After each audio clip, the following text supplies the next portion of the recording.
এদিকে আগের থেকেও দ্বিগুণ শক্তি নিয়ে মাঠে নেমেছে বাংলাদেশ আওয়ামী লীগ। রাজধানীতে যেন আওয়ামী লীগের মিছিল দিনকে দিন বড় হচ্ছে। 26শে মার্চের পর থেকে কয়েক দফায় তারা ঝটিকা মিছিল করেছে, তো শোডাউন করেছে। এতে জনমনে প্রশ্ন তৈরি হয়েছে, তারা আসলে কি করতে চাচ্ছে। মাঠের রাজা বাংলাদেশ আওয়ামী লীগ আবার মাঠে সদর্পে বীরের মতো রাজপথে অবস্থান করছে। আওয়ামী লীগের জন্য সুখবর, এটা আওয়ামী লীগের জন্য প্রথম সুখবর, সবচেয়ে বড় সুখবর। এবং এখন পর্যন্ত আওয়ামী লীগ কিন্তু সেই জনপ্রিয়তাটাই আছে। আওয়ামী লীগের মিছিলগুলা আস্তে আস্তে বড় হওয়া শুরু করছে। বিভিন্ন জায়গায় আওয়ামী লীগের নেতাকর্মীরা রাজপথে নামা শুরু করছে। অপরদিকে ভারতে বসে শেখ হাসিনা নির্দেশ দিয়েছেন, যদি তোমার উপর আঘাত আসে লোকালি তুমি এটা প্রতিহত করবা, কান্নাকাটি করা যাবে না। কান্নাকাটির দৃশ্যের অ্যাকশনের বাংলাদেশ। এরকম মোহাম্মদ ইউনূস কেন ডিসেম্বরের মধ্যে নির্বাচন দিতে চাইছেন না, এটা পরিষ্কার। আমাদের মনের মধ্যে যে প্রশ্নগুলো উঠছে যে এই সরকারের পেছনের শক্তিটা আসলে কে, যে আমরা কখন এই নির্বাচনটা অনুষ্ঠান দেখতে চাচ্ছি, আর আমাদের ভিউ হচ্ছে যে এটা রমজানের আগেই শেষ হয়ে যাওয়া দরকার। আসসালামু আলাইকুম দর্শক, আরো একটি নিউজ ভিডিওতে আপনাদের সবাইকে স্বাগতম।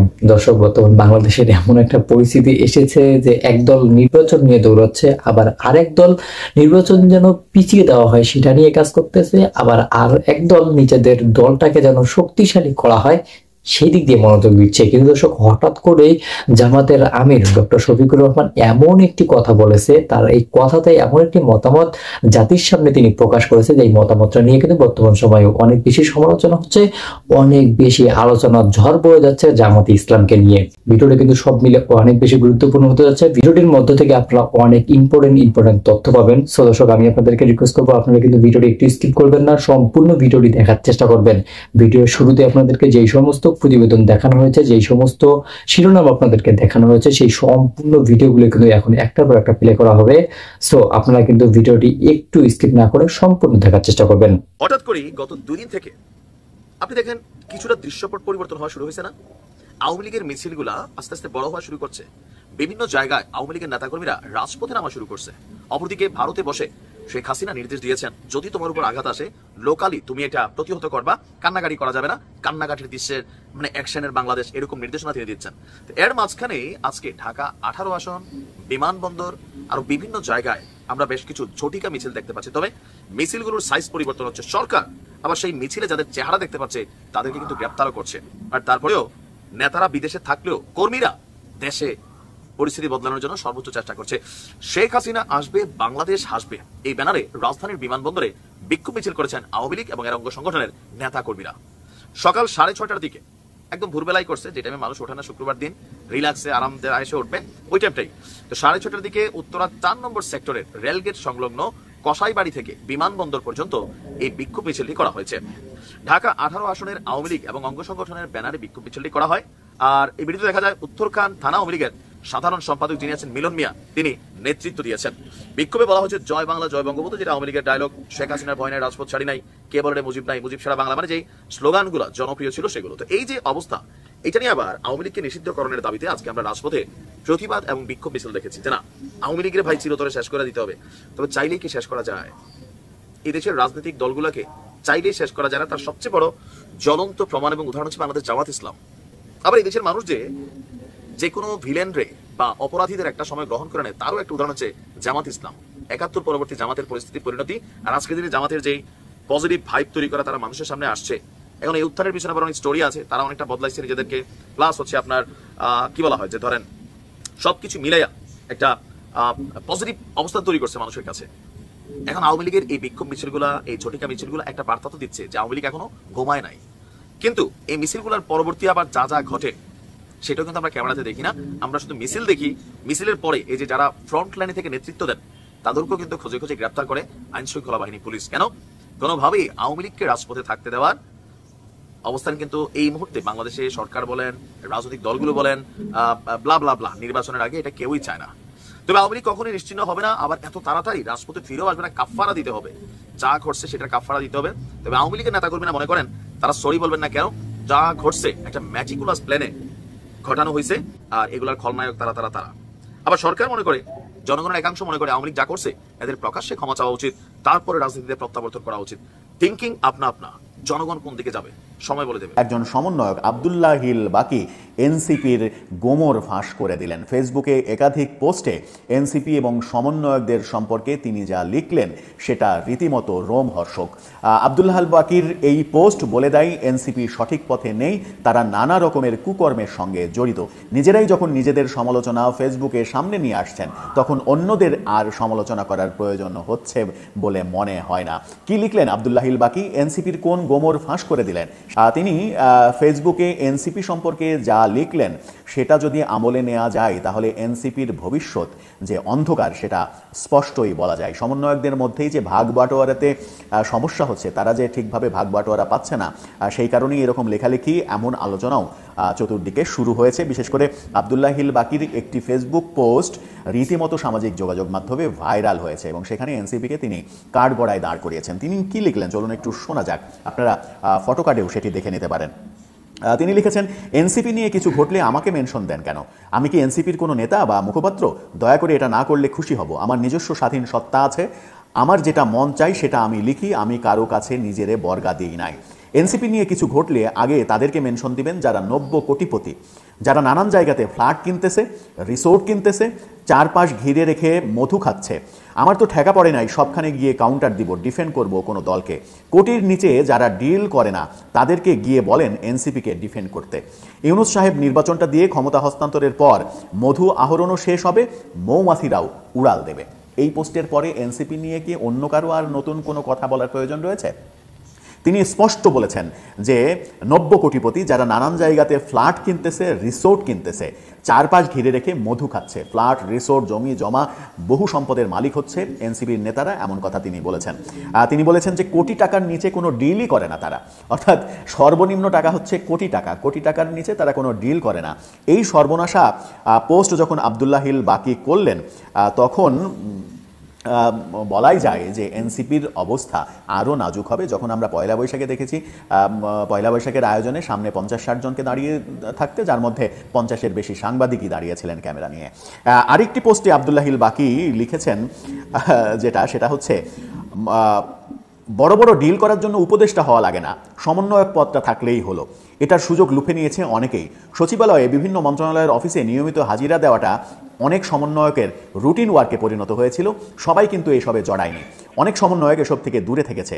তবে সবচেয়ে মজার বিষয় হলো এসব সমন্বয়করা উপরের লেভেলে ডিল সম্পন্ন করার পর লেনদেনের সময় ইউজ করে তাদের ছোট ভাই ব্রাদারকে, যাতে ফেসবুকে এসে জোর গলায় বলতে পারে 1 টাকার দুর্নীতির প্রমাণ কেউ দিক, মাথা পেতে নেব সব। অর্থাৎ বড় বড় সমন্বয়করা, এখন বলা যায় যে সাবেক সমন্বয়ক, এখন যেহেতু এনসিপিতে রয়েছে তারা সমন্বয়ক ব্যাপারটাকে তারা একেবারে নষ্ট করে দিয়েছে, শেষ করে দিয়েছে। সমন্বয়ক অধ্যায় আর নাই এরকম ঘোষণা দিয়েছে তারা সচিবালয়ে নানা রকমের বড় বড় ডিল করে এবং ডিল করার শেষে যখন টাকা পয়সার লেনদেন হয় তখন অপেক্ষাকৃত ছোটদের দিয়ে এই টাকা পয়সার লেনদেনটা তারা করায়, যেন তারা বুক ফিলিয়ে বলতে পারে যে তারা কোনো দুর্নীতির সঙ্গে জড়িত নয়। সত্যিই তো তাই, ছোট ভাইরা টাকা পয়সার লেনদেন করে, তারা তো আর নিজের হাতে কারো কাছ থেকে টাকা পয়সা নেয় না। আর তারা যখন টাকা নেয় তখন তো ছোট ভাইদের কাছ থেকে নেয়, খরিদ্দারের কাছ থেকে তো টাকা নেয় না। এটাই আব্দুল্লাহ হিল বাকি বলার চেষ্টা করেছেন। বলেছেন আগস্টের পরপর সবচেয়ে বড় ইনকামটা হয়েছে কিন্তু সমন্বয়কদের, বিশেষ করে ডিসি, এসপি, ইউনো, পিপি, বদলি, নিয়োগ, বাণিজ্য করে অনেক সমন্বয়ক কোটিপতি বনে গেছেন। না, সমন্বয়করা না, তাদের কাছেই ভাই ব্রাদাররা ডিল করে, তাই সেসব সমন্বয়করা থাকেন পুত পবিত্র। অর্থাৎ ছোট ভাইরা ডিল করে, সমন্বয়করা ব্যাপারটা সেটেল করে, সমন্বয়করা পরে ছোট ভাইদের কাছ থেকে টাকাগুলো নিয়ে নেয়, সরাসরি পার্টির কাছ থেকে তারা টাকা নেয় না। এমন কথা মানে বদলি, বাণিজ্য, সচিবালয়ে কোটি কোটি টাকার ডিল, রিসোর্ট কেনা, ফ্ল্যাট কেনা, বাড়ি কেনা, জমি কেনা, এটা কেনা, ওটা কেনা, এই কথাগুলো যখন আব্দুল্লাহ হিল বাকি নিজেই বলছেন তখন ব্যাপারটা কোন দিকে যায়। এবং তিনি এটাও বলেছেন যে তার খেয়ে দেয়ে কাজ নেই যে তিনি এই সকল সমন্বয়কদের ডিফেন্ড করতে যাবেন। তিনি স্পষ্ট লিখেছেন যে আমার তো ঠেকা পড়ে নাই সবখানে গিয়ে কাউন্টার দিব, ডিফেন্ড করব কোনো দলকে। কোটির নিচে যারা ডিল করে না তাদেরকে গিয়ে বলেন এনসিপিকে ডিফেন্ড করতে। অর্থাৎ যারা এই বড় বড় ডিল করে তাদের দায়িত্ব হচ্ছে এনসিপিকে ডিফেন্ড করা। এনসিপি যে নানা রকমের বিতর্কের মধ্যে জড়িয়ে পড়েছে তার সর্বশেষ সব থেকে বড় উদাহরণ এই ফেসবুক পোস্ট। এখন দুটো উপায় হতে পারে, হয় এটা সত্য, আর নতুবা এই আব্দুল্লাহিল বাকির বিরুদ্ধে দেশব্যাপী বিক্ষোভ আন্দোলন এবং তাকে গ্রেপ্তারের দাবিতে এনসিপি রাস্তায় নেমে আসবে। কোটি কোটি মানুষ রাস্তায় নেমে এসে বলবে যে আব্দুল্লাহিল বাকি এনসিপি এবং সমন্বয়কদের সম্মানহানি করেছে, তাকে এখনই অ্যারেস্ট করা হোক। সেই বাণীতে মুগ্ধ হয়ে সরকার তাকে অ্যারেস্টও করে ফেলবে। যদি এটা হয় তাহলে এই সমালোচনা থেকে উতরে যাওয়ার পথ আছে এনসিপির। আর যদি সেটা না হয়, যদি এই ঘটনার পরিপ্রেক্ষিতে এনসিপি চুপচাপ থাকে, তাহলে এটাই সত্যি প্রমাণিত হবে যে তারা নানা রকমের দুর্নীতিতে জড়িয়ে পড়েছে। ভারতের প্রেসক্রিপশনে সম্ভবত 2025 ডিসেম্বরের মধ্যে নির্বাচনটি হচ্ছে না। ভারত চাই নির্বাচনটি যেন 2026 মে জুন পর্যন্ত গড়িয়ে যাক। বিষয়টি কি? ব্যাখ্যা তো অবশ্যই আছে। আমি নিজেই যেখানে সবসময় বলি এবং এখনো বলছি, ভারত আগে তার নিজের স্বার্থে, পরবর্তীতে আওয়ামী লীগের স্বার্থে ডক্টর মোহাম্মদ ইউনূস সরকারের বিরুদ্ধে যত দূর যাওয়া প্রয়োজন তত দূর যাবে। কিন্তু তাহলে যেখানে দ্রুত নির্বাচনের দাবি তোলা হচ্ছে সব জায়গা থেকে, ডক্টর মোহাম্মদ ইউনূস কেন ডিসেম্বরের মধ্যে নির্বাচন দিতে চাইছেন না? এটা তো পরিষ্কার। তিনি টেনে টুনে 2026 জুন পর্যন্ত সবসময় কথা বলছেন যে এর মধ্যে নির্বাচন হবে। তাহলে কি আমরা যা ভাবি, আমরা যা চিন্তা করছি, আমাদের মনের মধ্যে যে প্রশ্নগুলো উঠছে যে এই সরকারের পেছনের শক্তিটা আসলে কে, শক্তি যে আসলে কে, আমাদের যে সব হিসাব নিকাশ তা অনেক সময় উল্টে যেতেও পারে, আমাদের যা ভাবনার বাইরে তা অনেক সময় ঘটতেও পারে, অস্বাভাবিক কিছু নয়। এবং যারা বলছেন যে 2026 জুন পর্যন্ত টেনে নিয়ে যেতে চান মোদি, এবং তাদের প্রেসক্রিপশনে সম্ভবত কিছুটা সাহস বা শক্তি পাচ্ছে বর্তমান অন্তর্বর্তী সরকার ক্ষমতা আর একটু দীর্ঘস্থায়ী করতে। এবং এর পরেও যে তারা থাকার চেষ্টা করবে না, আমি সেই কথা বলছি না, তবে বাড়তি শক্তিটি সম্ভবত পাচ্ছে। এবং এই ধরনের গুঞ্জনে পানি ঢেলে দেওয়া নয়, তা বরং আরও খানিকটা উস্কে দিয়েছেন খোদ পশ্চিমবঙ্গের মুখ্যমন্ত্রী মমতা ব্যানার্জি। মমতা ব্যানার্জি গত বুধবার যে বক্তব্য দিয়েছেন ভারতের ওয়াকফ বিল নিয়ে, আপনারা জানেন যে সেখানে এক ধরনের সাম্প্রতিক দাঙ্গাই সৃষ্টি হয়েছে, সহিংসতা সৃষ্টি হয়েছে, এবং সেটির জন্য দোষ চাপিয়ে দেওয়ার চেষ্টা হচ্ছে মমতা ব্যানার্জির উপরে ভারতের কেন্দ্রীয় সরকারের পক্ষ থেকে। ভারতের স্বরাষ্ট্রমন্ত্রী অমিত শাহ থেকে শুরু করে বিজেপির যারা নেতা আছেন, তারা এই সহিংসতার জন্য মমতা ব্যানার্জির উপরে দোষ চাপিয়ে দেওয়ার চেষ্টা করছেন। কিন্তু মমতা ব্যানার্জি কি বললেন আপনারা অনেকেই হয়তো শুনেছেন।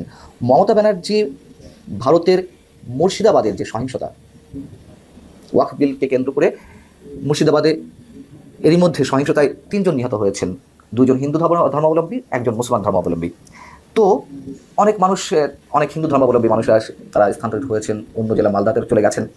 এই পর্যায়ে মমতা ব্যানার্জি যে ভয়ঙ্কর কিছু বিস্ফোরক মন্তব্য করেছেন তা হচ্ছে এরকম যে আমাদের প্রধান উপদেষ্টাকে ইঙ্গিত করে নরেন্দ্র মোদীর উদ্দেশ্যে বলছেন যে ইউনূসের সঙ্গে গোপনে মিটিং করেছেন, চুক্তি করেছেন, করুন, তাতে দেশের ভালো হলে আমার কিছু বলার নেই।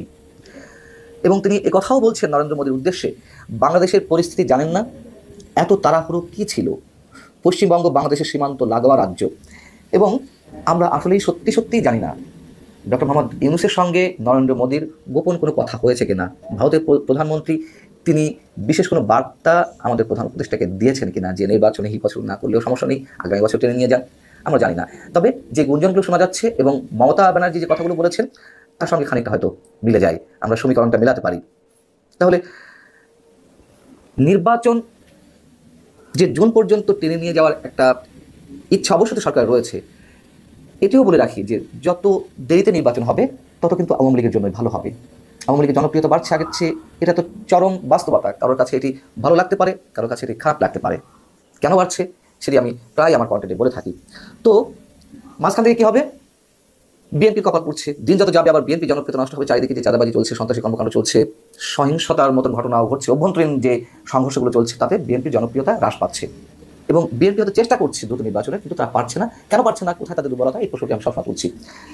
তো পশ্চিমবঙ্গের মুর্শিদাবাদে ওয়াকফ বিলকে কেন্দ্র করে যে সহিংসতা ঘটনা ঘটলো, এটিও যে পরিকল্পিত সেটাও মমতা ব্যানার্জি উল্লেখ করছেন। এবং শুধু মমতা ব্যানার্জি নয়, আন্তর্জাতিক গণমাধ্যম বিবিসি বাংলাতে যে অনুসন্ধান উঠে এসেছে সেটিও তা প্রমাণ করছে। তার কারণ মুর্শিদাবাদের যে গ্রামাঞ্চলে সাম্প্রদায়িক সহিংসতার ঘটনা ঘটলো, বিবিসির পক্ষ থেকে বলা হচ্ছে যে এর আগে এই ধরনের গ্রামে বা গ্রামাঞ্চল পর্যায়ে সাম্প্রদায়িক সংঘর্ষের ঘটনা ঘটেনি, সাম্প্রদায়িক দাঙ্গার ঘটনা ঘটেনি। যা কিছু ঘটেছে এর আগে তা শহরাঞ্চল অথবা শহর লাগোয়া কোনো অঞ্চলে, এবার কেন গ্রামাঞ্চলে এটি ঘটল।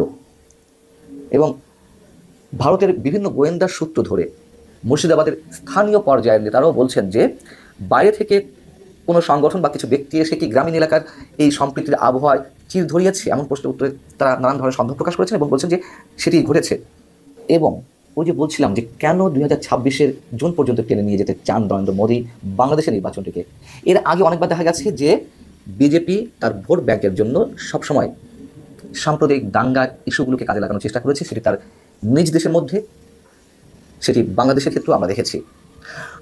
এবং সেই জায়গা থেকে মুর্শিদাবাদের এই বিষয়টিকে ক্যাশ করতে চায় বিজেপি। আগামী 2026-এর এপ্রিল মের দিকে সেখানে বিধানসভা নির্বাচন, সেই নির্বাচনে তৃণমূল কংগ্রেস মমতা ব্যানার্জির দলকে পরাজিত করতে এবং পশ্চিমবঙ্গকে দখলে নিতে বিজেপির একটা খেলা চলতে পারে।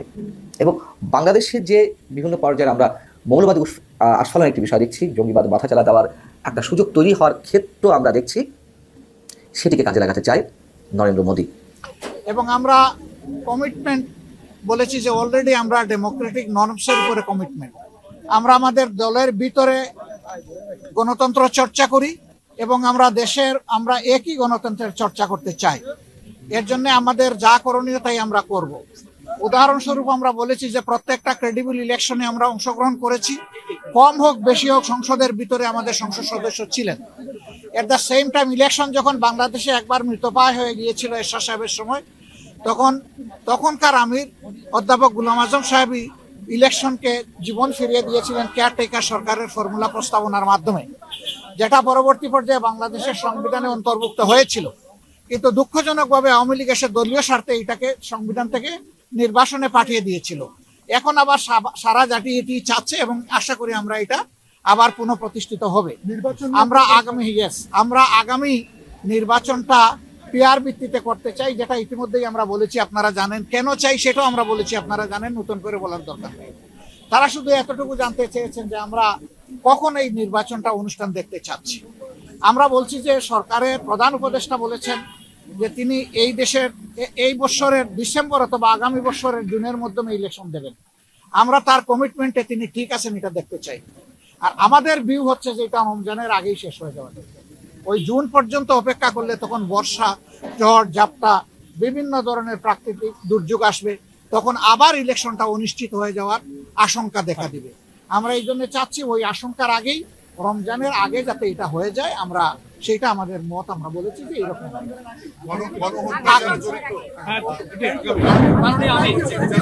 আগামী রমজান না, আগামী রমজান শুধু না, আগামী প্রথম রমজান, আগামী অনেক রমজান আসবে, তবে আগামী প্রথম রমজানের সব ইস্যু আমরা বলেছি যে জাতি ট্রমাটাইজ, এখনো হাসপাতালের বেডে অনেকে পড়ে আছে, এখনো শহীদের মারা, সন্তানরা, স্ত্রীরা কান্নাকাটি করে। এই অবস্থায় আওয়ামী লীগের বিচার অবশ্যই হতে হবে। তো দর্শক, আপনাদেরকে যে সমস্ত প্রতিবেদন দেখানো হলো, এই সমস্ত প্রতিবেদন দেখার পর আপনাদের মন্তব্য কি? আর হঠাৎ করে জামাতের আমির এমন একটি মন্তব্য করেছে, এই মন্তব্যটি কেউ কিন্তু আশা করেনি যে তার মুখ থেকে এমন কথা বেরিয়ে। আসলে তার এই কথা বলার পিছনে কিছু কারণ থাকতে পারে। এমন কথা বলতেছে নেটিজেনরা, এমন কথা বলতেছে কিন্তু অনেকেই। কিন্তু দর্শক, এই সব কিছু মিলে আপনাদেরকে যে সমস্ত প্রতিবেদন দেখানো হলো এবং বর্তমান সময়ের রাজনীতির অবস্থা দেখে আপনাদের কি মনে হচ্ছে, অবশ্যই কিন্তু আপনাদের গুরুত্বপূর্ণ একটি মতামত জানিয়ে যাবেন আমাদের ভিডিও কমেন্ট বক্সে। ভিডিওটি ছিল এতটুকুই। আবার দেখা হবে নতুন কোনো ভিডিওতে, নতুন কোনো টপিক নিয়ে। ততদিন পর্যন্ত ভালো থাকুন, সুস্থ থাকুন। আল্লাহ হাফেজ।